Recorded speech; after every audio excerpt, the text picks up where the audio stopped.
அப்பளத்தை வச்சு துவையல் எப்படி அரைக்கலான்னு பார்க்கலாம். அதுக்கு அப்பளம் வந்து 4 பொரிச்சு வச்சுக்க வேணும்.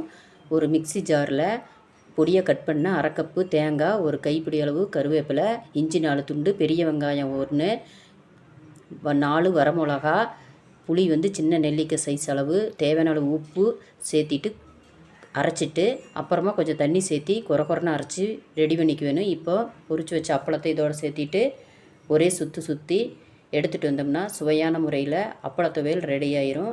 நீங்களும் வீடியோ பார்த்துட்டு கண்டிப்பாக இதே மாதிரி அப்பள துவையல் செஞ்சு பாருங்கள். சாதத்துக்கு ரொம்ப டேஸ்ட்டான முறையில் இருக்கும். நல்லெண்ணெய் மேலே ஊற்றி சாப்பிட்டோம்னா பிசைஞ்சு வேறு லெவலில் இருக்கும். ட்ரை பண்ணி பாருங்கள். அப்பளத்தை வச்சு துவையல் எப்படி அரைக்கலான்னு பார்க்கலாம். அதுக்கு அப்பளம் வந்து 4 பொரிச்சு வச்சுக்க வேணும். ஒரு மிக்ஸி ஜாரில் பொடியை கட் பண்ண அரை கப்பு தேங்காய், ஒரு கைப்பிடி அளவு கருவேப்பிலை, இஞ்சி 4 துண்டு, பெரிய வெங்காயம் 1, 4 வரமிளகா, புளி வந்து சின்ன நெல்லிக்காய் சைஸ் அளவு, தேவையான அளவு உப்பு